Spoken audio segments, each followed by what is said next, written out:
Astaghfirullah. Alhamdulillah wassalatu wassalamu ala Rasulillah wa ala alihi wa sahbihi wa mawalah wa la hawla wa la quwata illa billahi wa ba'du.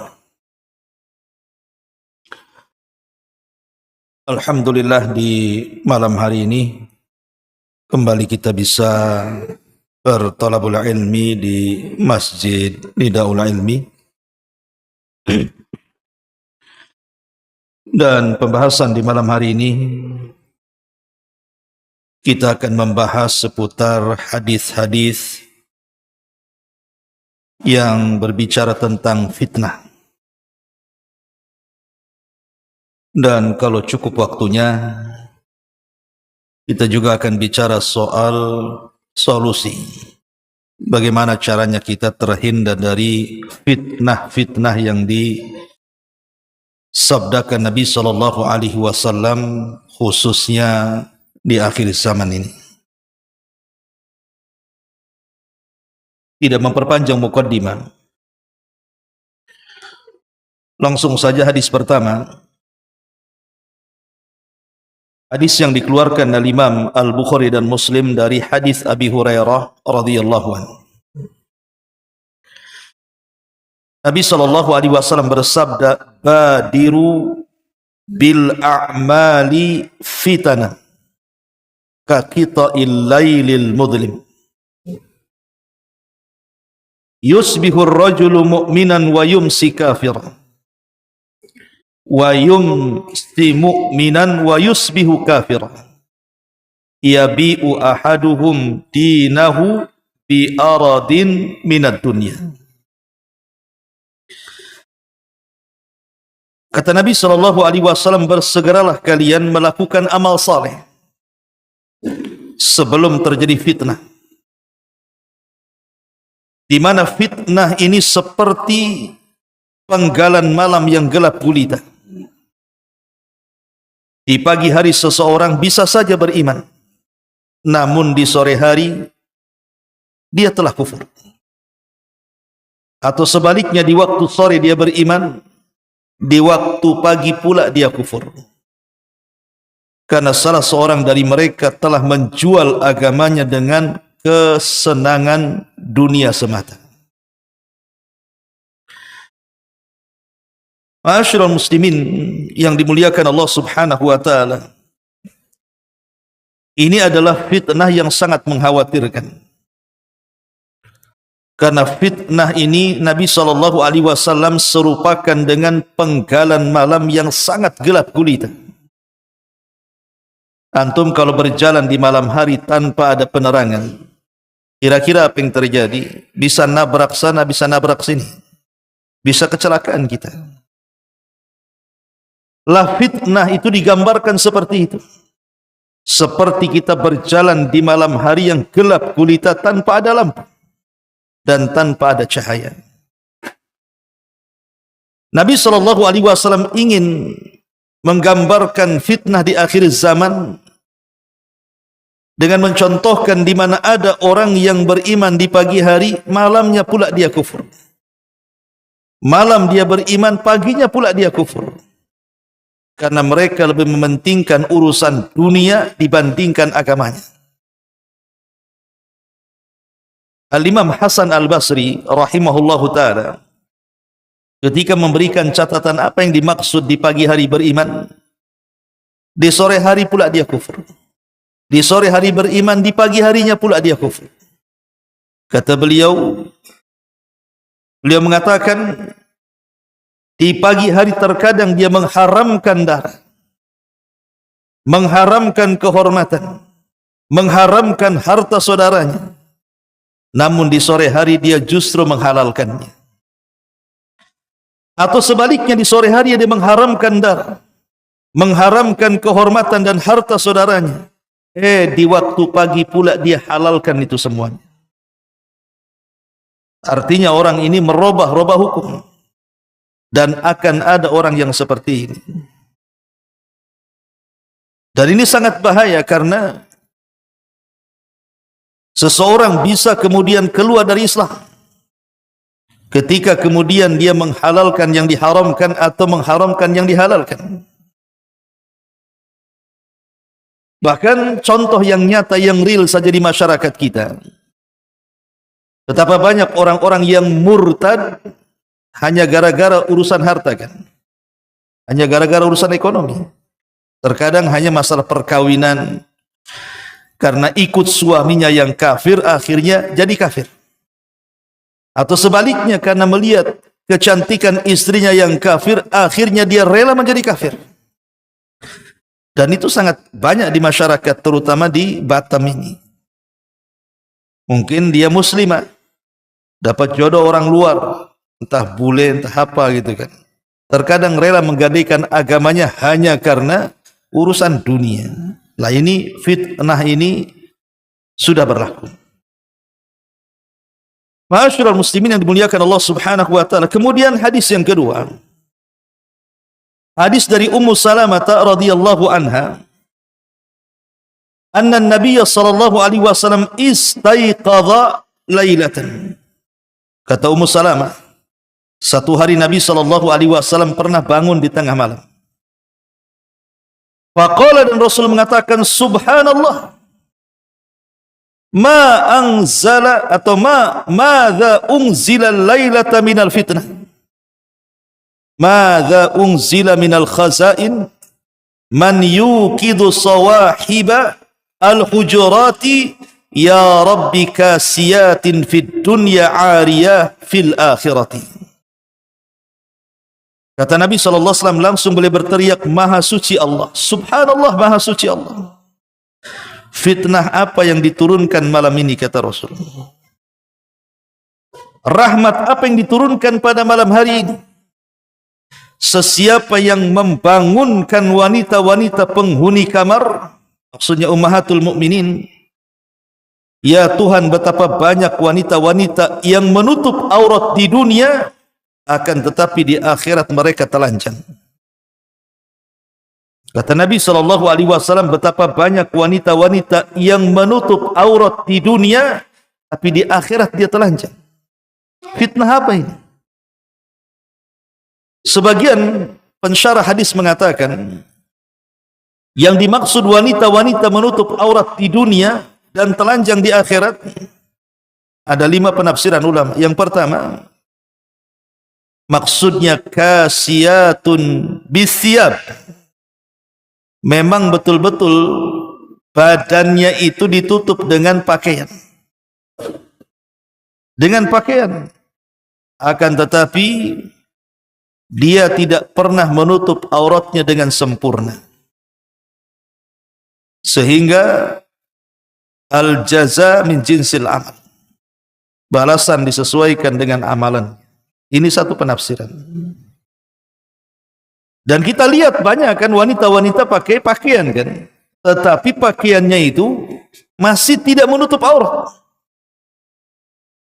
Yang kedua, kasiyatun fid dunya bisiyab liwujudil ghina, ariyatun fil akhirati minas sawab li'adamil amali salihi fid dunya. Atau yang kedua maknanya, maksudnya berpakaian di dunia tapi telanjang di akhirat itu, di dunia dia berbangga-bangga dengan kekayaan, sehingga dia bisa membeli dengan kekayaannya pakaian apapun. Tetapi orang-orang seperti ini kosong dari amal saleh. Dia hanya membanggakan casingnya saja, tapi amalnya tidak ada. Maka ini saya nasihatkan kepada para akhwat. Banyak para akhwat itu yang hijrah, itu hanya mementingkan pakaian saja. Kalau ada model terbaru nih, jubah gitu ya, atau niqab, atau cadar, atau apalah kan gitu. Oh, langsung browsing tuh. Langsung COD kan begitu ya. Yang terbaru beli lagi, dan begitu seterusnya. Tapi tingkah lakunya ya seperti jahiliyah saja. Tidak ubahnya dengan orang awam. Terkadang lisannya masih suka ghibah, masih suka berdusta, malas juga beribadah. hanya memperhatikan pakaian tetapi tidak memperhatikan amal saleh. Ini juga makna yang kedua. Atau makna yang ketiga, kasiyatun min ni'amillah, ariyatun minasyukri. Ketika di dunia dia diberikan nikmat oleh Allah Subhanahu wa taala, banyak nikmat yang Allah berikan kepada dia, tetapi dia telanjang dari syukur, tidak pernah bersyukur kepada Allah Azza wa Jalla. Ini yang ketiga. Yang keempat, maksudnya kasiyatun jasadaha lakinnaha tashuddu khimaraha min waraiha fayabdu sadruha fatasiru ariyatan. Atau mungkin pakaiannya benar tapi jilbabnya tidak benar, nampak ketat, dadanya nampak, dan begitu seterusnya. Atau yang terakhir, kasiyatun min khal'ati tazawuji birrajuli salih ariyatun fil akhirati minal amal. Seorang istri yang tidak suka dengan suaminya yang saleh, padahal Allah anugerahkan suami-suami yang baik, tetapi dia tidak pernah bersyukur dengan suaminya, akhirnya dia pun minta cerai. Dan itu banyak gitu ya. Lah ini makna daripada fitnah yang dikatakan Nabi SAW, betapa banyak wanita-wanita yang menutup aurat di dunia, akan tetapi di akhirat mereka telanjang. Nah inilah maknanya. Nah ini sudah terjadi kan, kita lihat wanita-wanita akhir-akhir ini kan, antum ma'ruf ya. Kita ini susah untuk terhindar dari aurat perempuan kan. Masuk pasar nengok aurat, masuk mall nengok aurat, di jalan pula nengok aurat, nengok handphone pula aurat semuanya. Seolah-olah tidak ada tempat untuk mata kita ini tidak memandang aurat. Dan ini fitnah. Ya, kecuali antum ke hutan. Tapi orang hutan pun tak pakai baju juga. Ma'asyiral muslimin yang dimuliakan Allah Subhanahu wa taala, intinya fitnah kaum wanita di hadapan kita. Ini hadis yang kedua. Yang ketiga, dari Abdurrahman ibn Abdi Rabbil Ka'bah, ia berkata, dakhaltul masjid fa idza Abdullah ibn Amr ibn As jalisun fi dhillil Ka'bati wan nasu mujtami'una alaihi fa ataituhum fa jalastu ilaihi fa qala kunna ma'a Rasulillah sallallahu alaihi wasallam fi safarin wa nazalna manzilan fa minna man yuslih ibaahu wa minna man yantadhilu wa minna man huwa fi jasharihi idnada munadi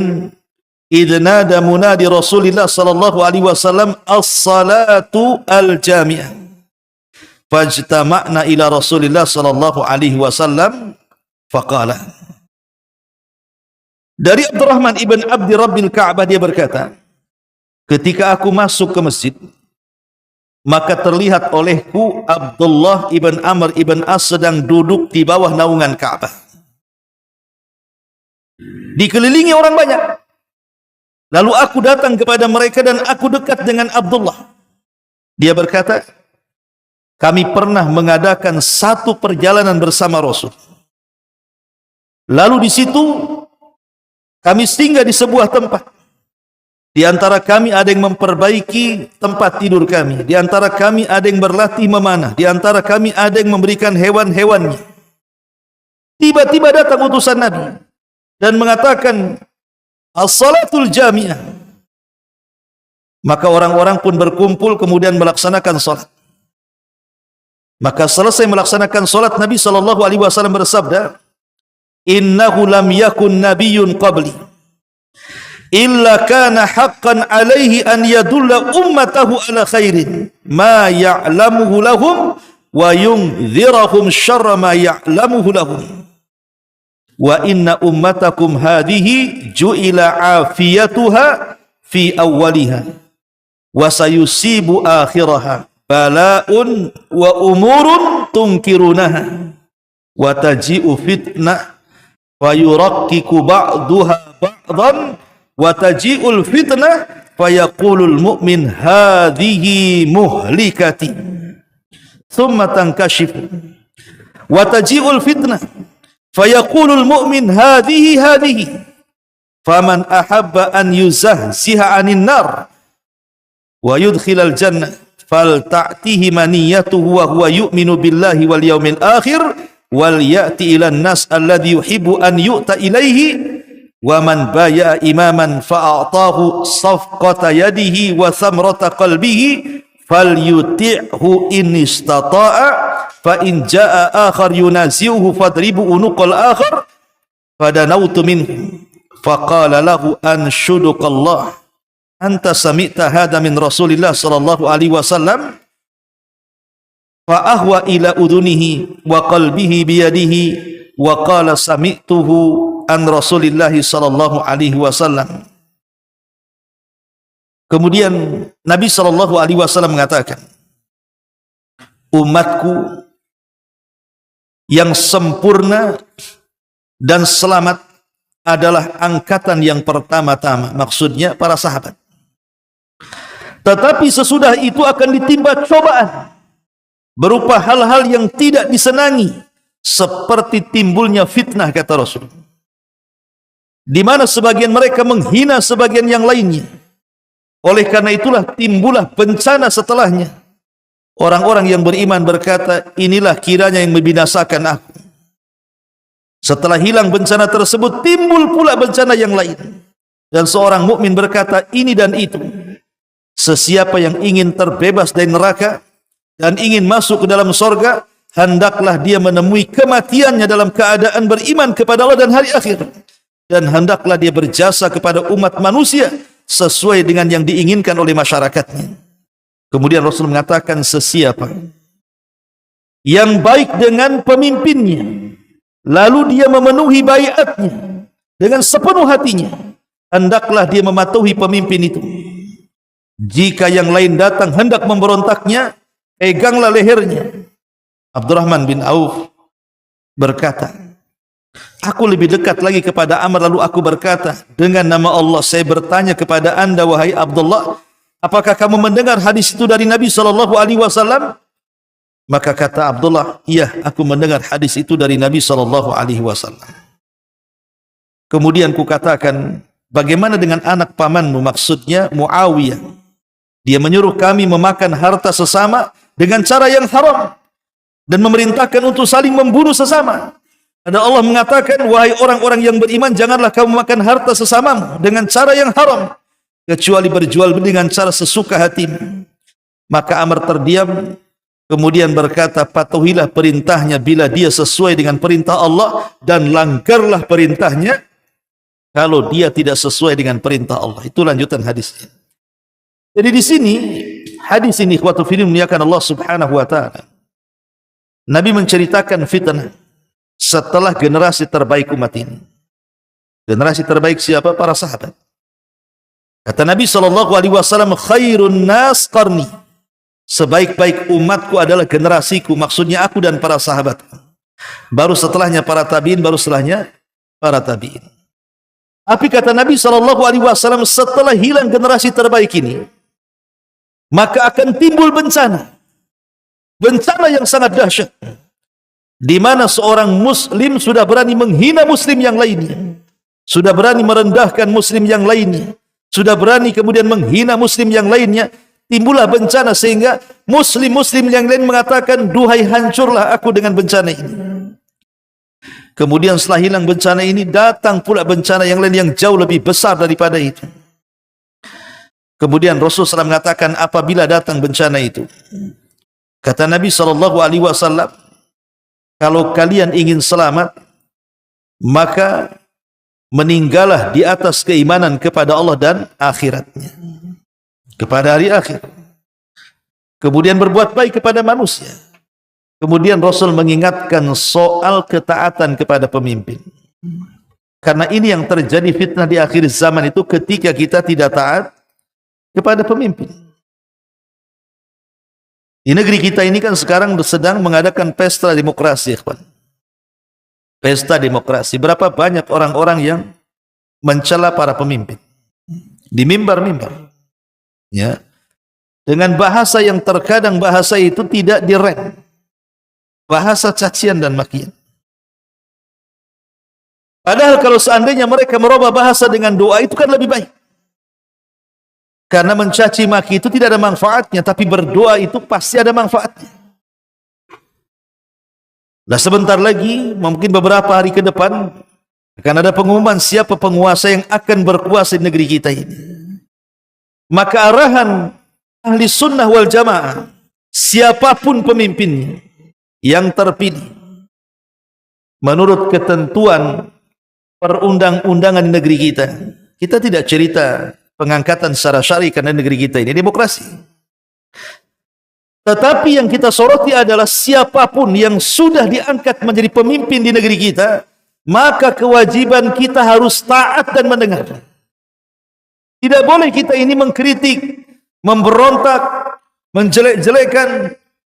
Makanya Imam Ahmad ibn Hanbal rahimahullahu ta'ala mengatakan, sezalim-zalimnya Khalifah Mu'tasim kepada Imam Ahmad, Imam Ahmad tetap mengatakan, lau kana li da'watun mustajab la da'autul Mu'tasim.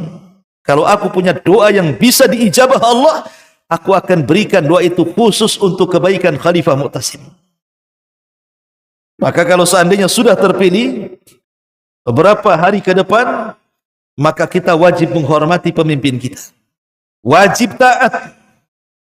Itulah yang diarahkan Nabi SAW kepada para sahabat. Apa kata Nabi SAW? Usikum bitaqwallah was-sam'i wa ta'ah. Aku wasiatkan kalian untuk bertakwa kepada Allah, dengar dan taati pemimpin kalian. Dengar dan taati pemimpin kalian. Jangan kemudian melakukan pemberontakan. Karena pemberontakan bukan akidah ahli sunnah. Kalau ada yang mengatakan, ya Ustaz, pemimpin kita pemimpin zalim. Mereka mengambil hak kita, tapi kita tidak bisa mengambil hak mereka. Mereka mengambil uang pajak-pajak kita, tapi mereka menyengsarakan kita. Mereka mengambil uang-uang kita, tapi mereka membuat kita melarat, membuat kita miskin. Masa kita diam saja? Hak kita untuk memberontak kepada mereka.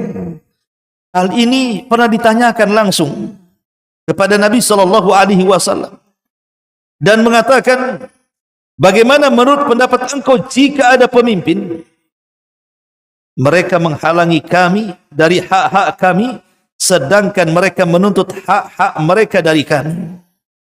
Coba bayangkan. Ara'aita in kana alaina umara yamna'unana haqqana wa yas'aluna haqqahum. Bagaimana menurut pendapat engkau jika pemimpin itu justru menghalangi hak-hak kami, tapi seenaknya mereka mengambil hak kita? Mereka mengambil harta kita, tapi tidak pernah mensejahterakan kita. Zalim. Ya. Tapi lihat bagaimana Nabi SAW mengatakan, isma'u wa ati'u. Wajib kalian dengar. Wajib kalian taat. Fa innama alaihi ma hummilu wa alaikum ma hummiltum, kata Rasul. Karena sesungguhnya mereka bertanggung jawab atas apa yang dibebankan kepada mereka, dan kalian pun bertanggung jawab atas apa yang dibebankan kepada kalian. Masing-masing ada pertanggungjawaban di hadapan Allah. Masing-masing ada pertanggungjawaban di hadapan Allah, ikhwan. Makanya Nabi SAW mengatakan, kullukum ra'in wa kullukum mas'ul ra'iyati. Kalian semua jadi pemimpin, dan kepemimpinan kalian akan ditanya adil atau tidaknya. Kalau seandainya Anda selaku presiden adil dalam mengurus rakyat Anda, Anda akan mendapatkan pahala rakyat Anda. Tapi kalau kalian zalim, maka Anda akan memikul dosa rakyat Anda. Sebagaimana surat Nabi SAW kepada Raja Herakli, dan mengatakan, ya Herakli, masuklah Islam, kau akan selamat. Kalau tidak, kau akan menanggung seluruh dosa orang-orang Arisiyin kepada engkau. Berat, ikhwan, menjadi pemimpin itu. Ya. Makanya dahulu Umar bin Khattab radhiyallahu an menolak ketika diangkat menjadi pemimpin oleh Abu Bakar, dan mengatakan, aku tidak hendak jadi pemimpin selama ada rakyatku yang bernama Abu Bakar, katanya. Umar tahu ada yang lebih baik dibandingkan dirinya dan dia tidak berhak di situ. Tapi di zaman sekarang enggak, yang terbaik saya, yang lain tidak baik. Coblos saya, jangan coblos yang lain. Bila perlu ada serangan fajar, Mas Fajar datang, besok nyoblos. Ya. Ma'asyiral muslimin yang dimuliakan Allah Azza wa Jalla. Itulah kata Nabi SAW, ada manusia itu yang di akhir zaman itu mereka menjadi pemimpin keburukan dan pemimpin kebaikan. Dan itu disabdakan oleh Nabi SAW masalah ini. Di akhir zaman itu akan muncul orang-orang seperti itu. Dan ini bagian daripada fitnah akhir zaman. Ma'asyiral muslimin yang dimuliakan Allah Azza wa Jalla. Kemudian juga hadis berikutnya. Hadis yang dikeluarkan oleh Imam Ahmad dan Abi Dawud serta Imam Hakim. Ma'asyiral muslimin yang dimuliakan Allah Subhanahu wa taala. Ketika Nabi SAW menyebutkan tentang fitnah ahlas. Ada 3 fitnah. Pertama ahlas, yang kedua sarra, dan yang ketiga duhaimah. Apa itu ahlas? Apa itu sarra? Dan apa itu duhaimah? Jadi sahabat Nabi SAW mengatakan, kunna qu'udan inda Rasulillah. Kami pernah duduk-duduk bersama Nabi SAW. Fa dzakara al-fitan. Rasul menyebutkan banyak fitnah. Hatta dzakara fitnatal ahlas, sampai Rasul menyebutkan fitnah ahlas. Jadi adalah seorang sahabat bertanya, Rasul, wa ma fitnatul ahlas? Apa sih fitnah ahlas itu? Maka Nabi SAW mengatakan, hiya harabun wa harbun. Harabun wa harbun. Pengungsian di mana-mana dan peperangan di mana-mana. Lihat, kalau sudah ada peperangan pasti ada pengungsian. Lihat hari ini di Palestina. Ketika terjadi perang antara Zionis Yahudi dengan saudara kita kaum muslimin, pengungsi di mana-mana. Pokoknya kalau sudah ada peperangan pasti ada pengungsian. Itulah fitnah ahlas. Kemudian kata Rasulullah, summa fitnatus sarra. Kemudian fitnah sarra.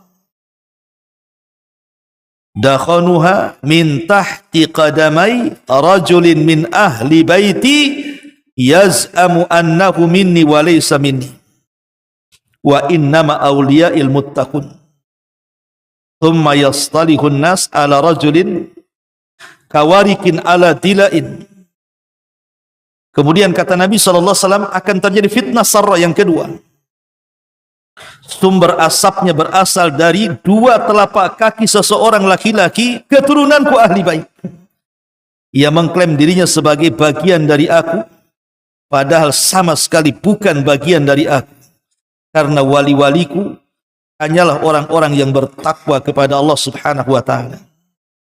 Kemudian manusia berdamai dengan mengangkat seorang laki-laki sebagai pemimpin mereka, seperti pangkal paha yang menempel di atas tulang rusuk-rusuknya.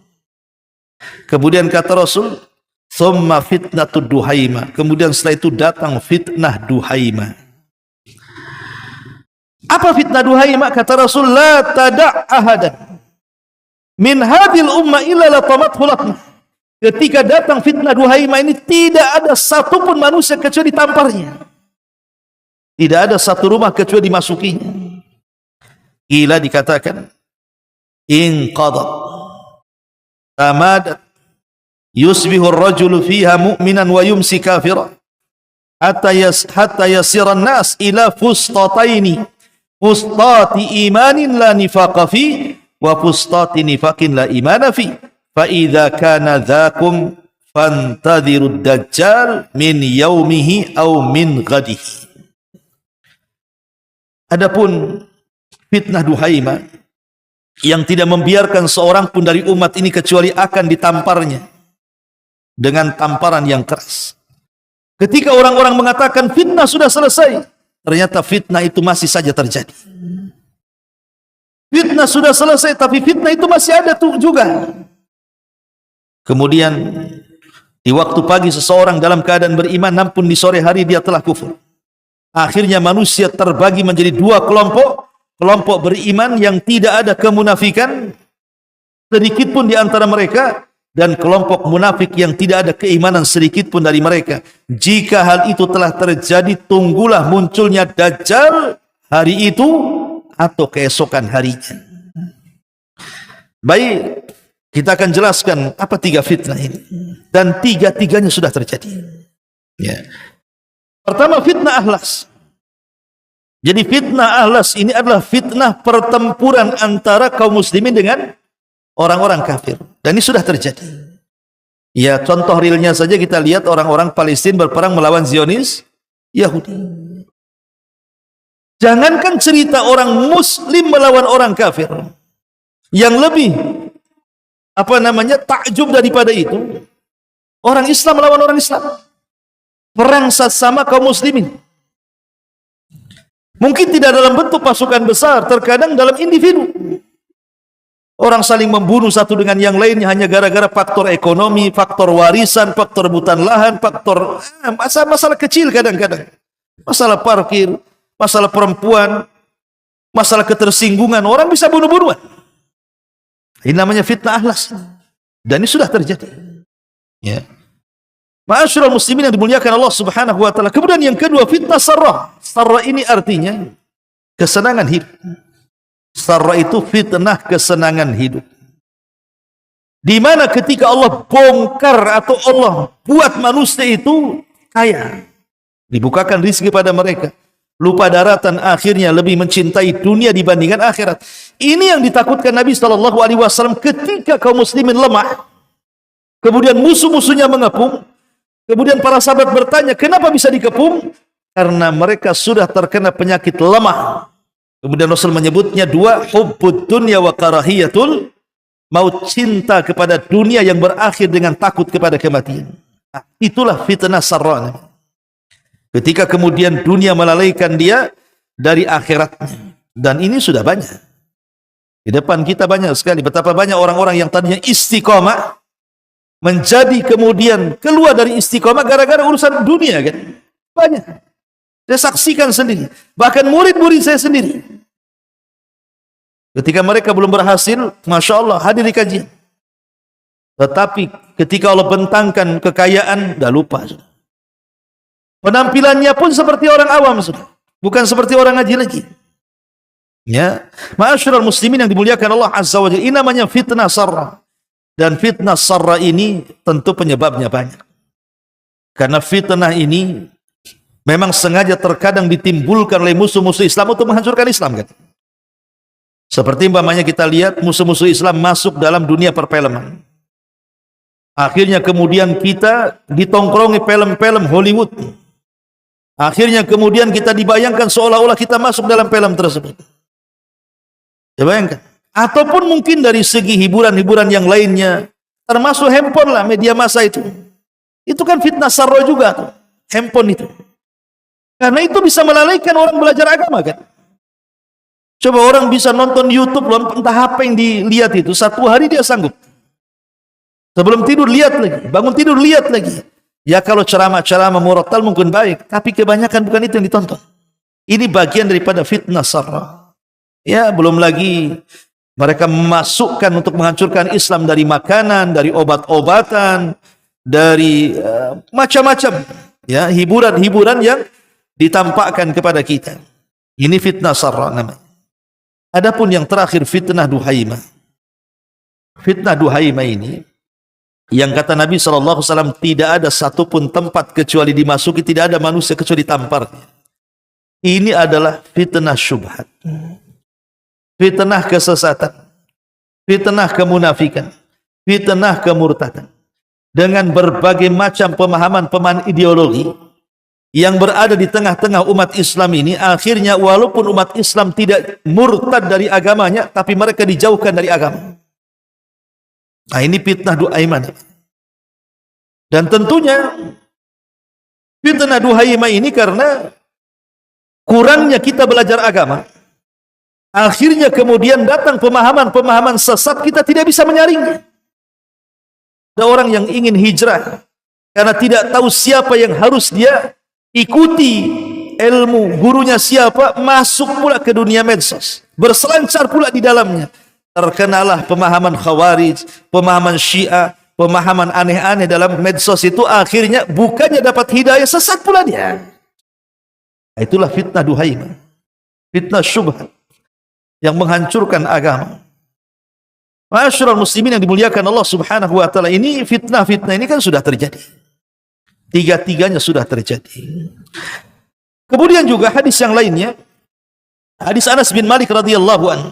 Nabi sallallahu alaihi wasallam bersabda, "Inna minan nasi nasan mafatiha lil khairi maghaliqa lisyarr, wa inna minan nas nasan mafatiha lisyarri maghaliqa lil khairi." Sesungguhnya di antara manusia ada orang-orang yang menjadi pembuka pintu kebaikan dan ada juga menjadi penutup pintu keburukan. Atau sebaliknya, ada orang-orang yang membuka pintu-pintu keburukan, menutup pula pintu-pintu kebaikan. Fatuba liman ja'alallahu mafatihal khairi ala yadaihi wa wailun liman ja'alallah miftahu syarr ala yadaihi. Celakalah, beruntunglah orang-orang yang Allah jadikan kunci keburukan ada pada kedua tangan. Beruntunglah orang-orang yang membawa kunci-kunci kebaikan pada kedua tangannya, dan celakalah orang-orang yang menjadikan kunci-kunci keburukan kepada kedua tangannya. Ini fitnah. Ada orang itu ingin menjadi pemimpin-pemimpin keburukan. Ada orang seperti dia tidak tahu dirinya. Dia tidak tahu kalau dia nyemplung di situ dia akan rusak. Ya. Tetapi dia merasa dia itu ingin menempati posisi situ, seolah-olah ingin merubah semuanya, merubah dari yang buruk menjadi yang baik. Ketika sudah sampai di posisi itu, di posisi itu, mana ada? Yang ada dia manusia yang paling buruk di situ. Terkadang seperti itu. Ada orang-orang yang bukan ahlinya ingin menempati pada posisinya, dan itu banyak, bukan skala besar saja. Skala pendidikan, skala yayasan, skala masjid, skala organisasi, dia tidak pantas untuk di situ. Tapi dia memaksakan diri untuk di situ. Akhirnya bukan membawa kebaikan kan, bahkan membawa keburukan, karena yang bukan ahlinya ditempatkan di situ. Kata Nabi SAW, "Idza wusidal amru ila ghairi ahli fantadiri sa'ah." Kalau perkara itu diberikan kepada yang bukan ahlinya, tunggu aja tuh hancurnya. Makanya semua ini adalah fitnah. Ya, dan fitnah ini banyak. Fitnah wanita, fitnah harta, fitnah jabatan dan kedudukan, dan macam-macam fitnah yang berlaku dan sudah berlaku di akhir zaman ini. Ma'asyiral muslimin yang dimuliakan Allah Subhanahu wa taala. Tapi kata ulama mengatakan, apabila Allah menyebut kata fitnah dalam Al-Qur'an atau Sunnah, maka maknanya Allah itu hendak menguji kita, hendak memberikan cobaan kepada kita, atau terkadang hendak memberikan azabnya kepada kita. Lah, sumber fitnah itu sebenarnya cuma dua. Sumber fitnah itu sebenarnya cuma dua. Pertama hawa nafsu, yang kedua syaitan. Hawa nafsu itu membangkitkan syahwat, dan umumnya fitnah syahwat ini bicara soal perempuan dan kekayaan dan jabatan. Dan umumnya bicara soal syaitan ini syubhat, dan syubhat itu kerancuan yang bisa merusak agama. Itulah fitnah. Fitnah ini cuma dua ini sumbernya. Kalau tidak syubhat, syahwat.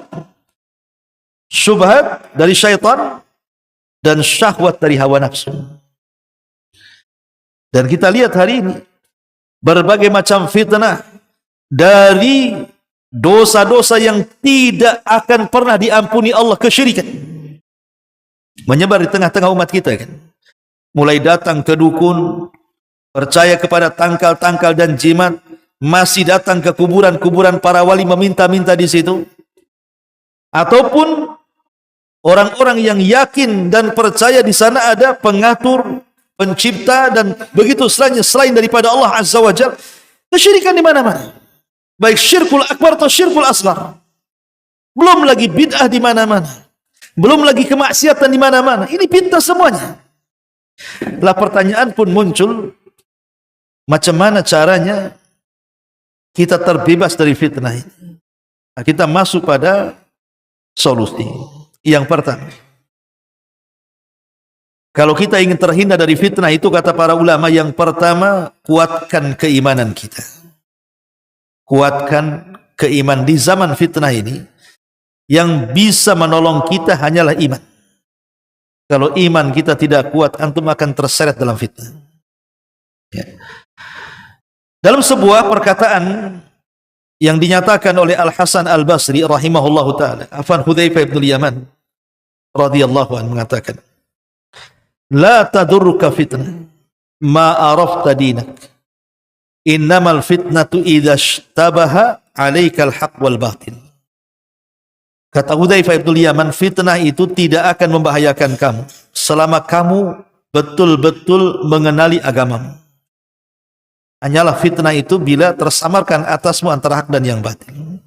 Jadi Hudzaifah ibn Yaman mengatakan, kalau kokoh agama kita, kokoh iman kita, insya Allah tidak akan terjadi fitnah. Biasanya orang yang rusak agamanya, orang yang rusak moralnya, orang yang rusak kehidupannya, itu karena tidak ada iman, tidak ada agama dalam kehidupannya. Tapi kalau orang insya Allah dengan agama yang kokoh, menimbulkan keimanan yang kuat, itulah yang bisa menghindarkan kita dari fitnah.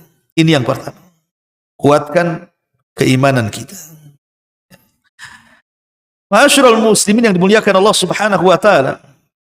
Kemudian yang kedua, kuatkan pengetahuan, ilmu. Harus rajin-rajin hadir di majelis ta'lim. Allah Subhanahu wa taala mengatakan, "Qul hadhihi sabili ad'u ila Allah ala basiratin ana wa man ittaba'ani." Katakan ya Muhammad, inilah jalanku yang lurus. Inilah jalanku. Aku menyeru manusia ke jalan Allah ala basirah, di atas basirah pengetahuan. Jadi yang bisa menghindarkan diri dari fitnah adalah orang-orang yang punya pengetahuan. Makanya Hudzaifah ibn Yaman datang kepada Nabi. Ketika manusia bertanya soal kebaikan, dia tak mau. Dia ingin bertanya soal keburukan. Ditanya, kenapa? Kata Hudzaifah, makhafatan an yudrikani. Karena kalau aku tidak belajar soal keburukan, nanti pula aku tertimpa dengan keburukan. Katanya. Dari sini penyair Arab mengatakan, araftu syarra la li syarri, walakin li tawaqqihi, wa man lam ya'rifu syarra minal khairi, fawaqa'a fi.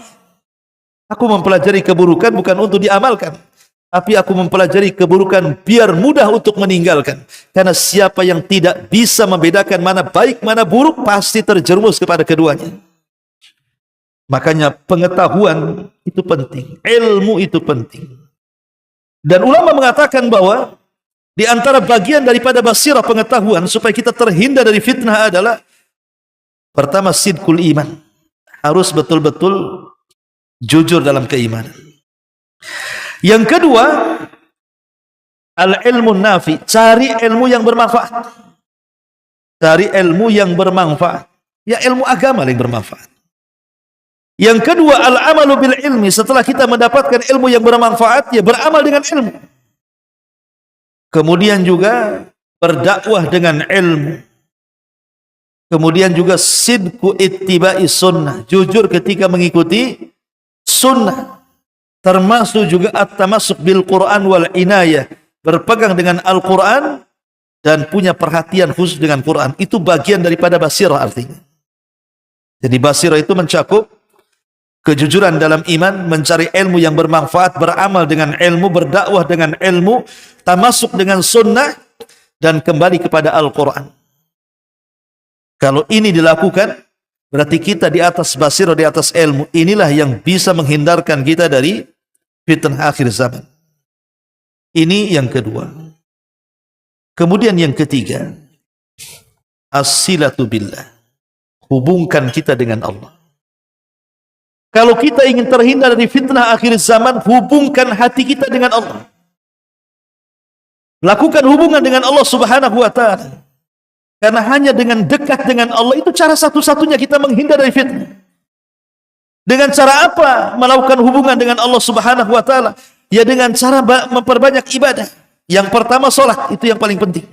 Karena salat disebut salat itu silatun bainal abdi wa rabbi. Karena dikatakan salat itu karena ada hubungan kita dengan Allah. Kemudian yang kedua zikir. Karena dengan zikir itu bisa menenangkan hati.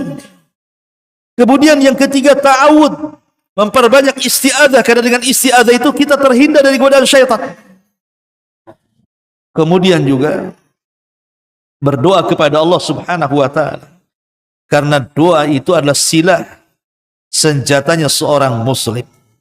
Itulah bentuk-bentuk kita menyambungkan diri kita dengan Allah Subhanahu wa taala. Perbanyak salat, perbanyak zikir, perbanyak isti'adzah, perbanyak doa.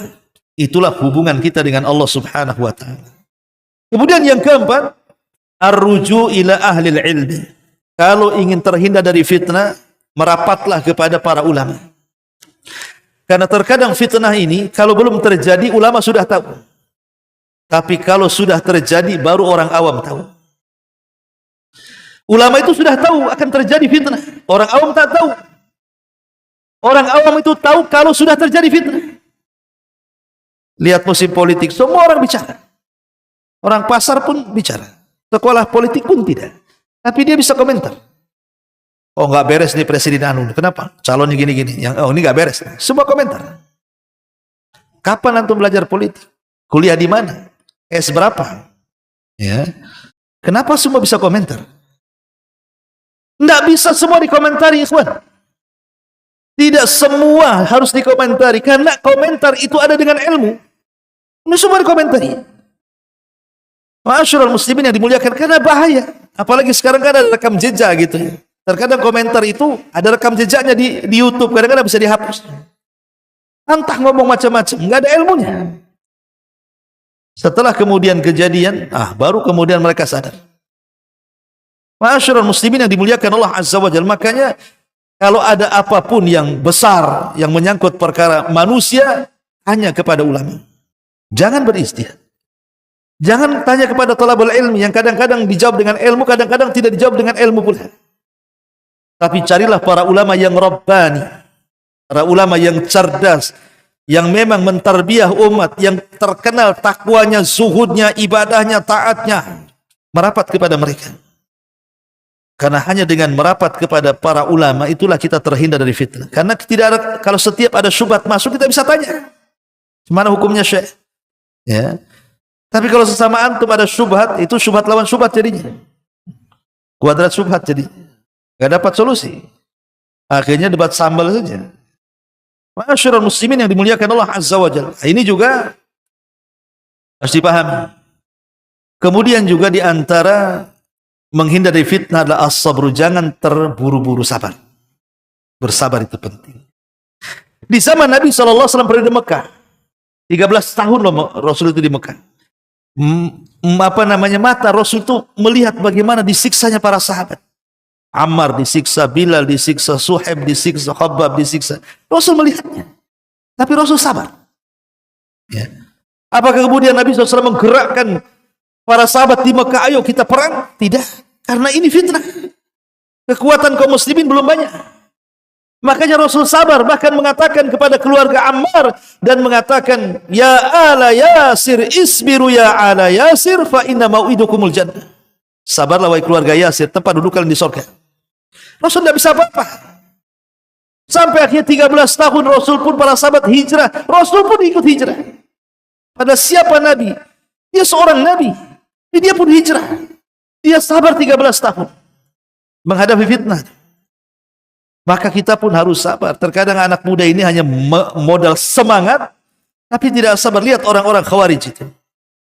Yang dikatakan Nabi SAW, umur mereka sangat muda, kejahilan mereka tinggi.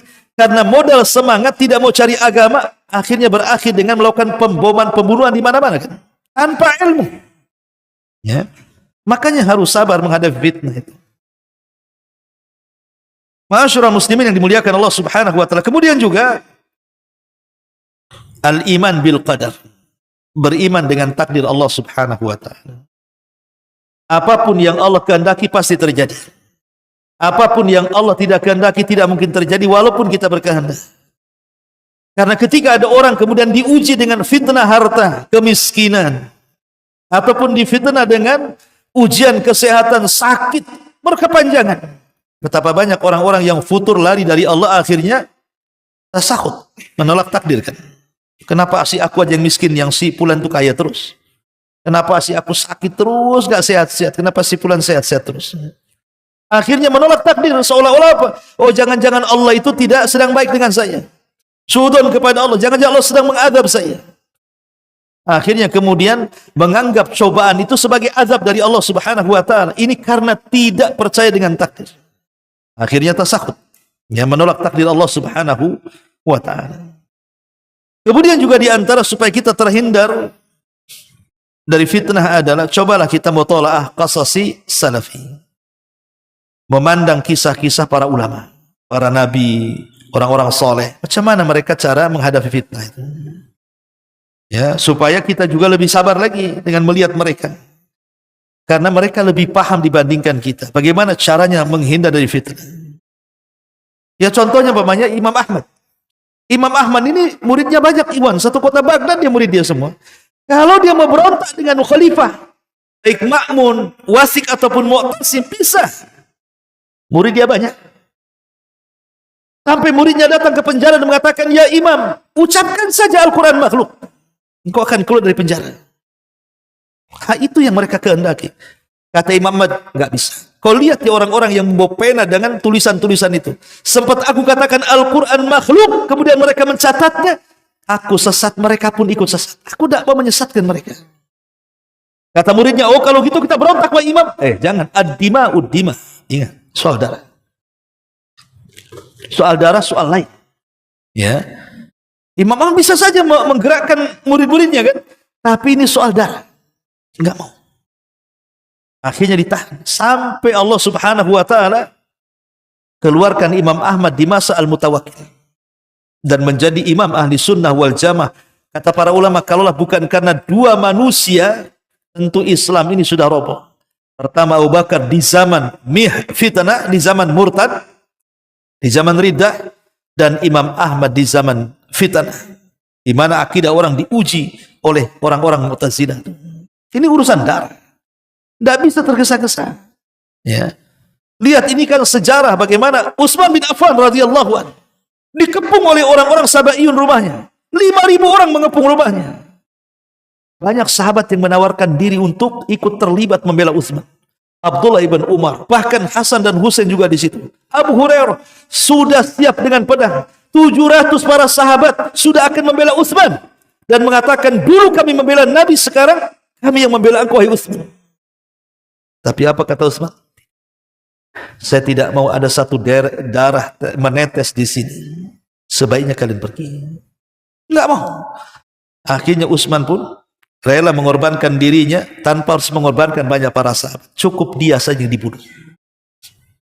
Kalau melihat bagaimana salafun salih, mereka berusaha menghindar fitnah. Utsman ini mengambil akhafu dhararaini, mana yang lebih ringan dari dua madarat. Ya kan? Kalau dia melibatkan sahabat, madarat. Tetap juga dia terbunuh. Ya sudah, mendingan mereka selamat, aku aja yang terbunuh. Itu namanya mengambil yang paling ringan dari dua-duanya madarat kan. Tetapi Utsman mengambil yang paling ringan madarat. Itulah kisah-kisah orang-orang dulu kan kalau menghadapi fitnah itu. Mereka menghadapi dengan akal, bukan dengan perasaan. Kalau dengan perasaan ini, wah ini langsung berontak kan itu. Itu kalau perasaan. Menghadapi masalah bukan dengan perasaan, dengan akal. Kemudian dengan dalil, ya. Ma'asyiral muslimin yang dimuliakan Allah Subhanahu wa taala, termasuk juga hindari perkawanan dengan kawan-kawan yang tidak baik. Karena yang merusak akhlak dan agama kita itu biasanya kawan. As-sahibus sahib, kawan itu nyeret kata orang Arab. Dan Rasul mengatakan al-mar'u ala dini khalili, orang itu digantungkan agama kawannya. Makanya lihat bagaimana di zaman Nabi SAW, Uqbah bin Abi Mu'ayt itu berkawan dengan Nabi. Dia masih musyrik. Tapi Uqbah bin Abi Mu'ayt ini senang dengan Nabi karena suka mendengar Rasul membaca Quran. Disangkanya syair. Akhirnya suka dengan Nabi. Saking sukanya, dia pun mengundang Rasul makan di rumahnya. Tapi Rasul tak mau makan. Kata Rasul, kalau engkau mengizinkan aku makan boleh, tapi syaratnya bersyahadatlah engkau kepada Allah. Akhirnya dia bersyahadat. Bersyahadat betul-betul masuk Islam. Supaya Nabi mau makan. Uqbah bin Abi Mu'ayth ini kawannya Umayyah bin Khalaf, tuannya Bilal yang menyiksa Bilal itu. Datang Umayyah dan mengatakan, "Hai Uqbah, aku dengar kau sudah gila mengikuti agama Muhammad." Gitu. Tidak, katanya. Iya, kau ikut. Aku dengar kau sudah bersyahadat. Iya, aku bersyahadat itu supaya dia mau makan, bukan supaya aku ingin masuk Islam, katanya. Lalu apa yang harus aku buktikan bahwa ucapan itu hanya main-main saja? Maka Umayyah bin Khalaf mengatakan, boleh. Asal kau hinakan Muhammad di hadapanku, itulah bukti engkau tidak masuk agama dia. Betul-betul. Uqbah akhirnya mengikuti sarannya Umayyah bin Khalaf. Dia meletakkan salah jazur, kotoran unta yang masih berdarah, di pundak Rasul ketika dia sedang sholat. Ya. Padahal satu langkah lagi Uqbah ini mau dapat hidayah, kan? Tapi Umayyah sebagai kawan dekatnya menggagalkan hidayah itu. Bahkan menghina Nabi. Itulah kawan-kawan yang buruk ini terkadang menyeret manusia justru tidak menambah dekat dengan Allah, bahkan jauh dari Allah. Dan tentunya yang terakhir, berdoalah kepada Allah agar Allah jauhkan kita dari fitnah. Karena tidak mungkin kita keluar dari fitnah. Bagaimana caranya antum keluar dari fitnah? Mustahil orang itu keluar dari fitnah. Menjauh dari fitnah itu tidak bisa. Karena fitnah itu macam-macam. Makanya berdoa kepada Allah agar Allah yang menjauhkan kita dari fitnah. Bukan kita yang menjauh fitnah, Allah yang menjauhkan kita dari fitnah. Sebagaimana sabda Nabi SAW, "As-sa'idu liman junnibal fitan." Orang yang bahagia itu orang yang oleh Allah dijauhkan fitnah. Jadi Allah yang menjauhkan kita dari fitnah-fitnah itu. Karena kalau kita yang menjauh tidak mungkin, mustahil. Inilah diantara nasihat para ulama, hadis-hadis seputar fitnah dan bagaimana solusinya. Wallahu a'lam bishawab. Mudah-mudahan ada manfaatnya kajian di malam hari ini. Subhanakallahumma wa bihamdika asyhadu an la ilaha illa anta astaghfiruka wa atubu ilaik. Allahu ta'ala alam. Assalamualaikum warahmatullahi wabarakatuh.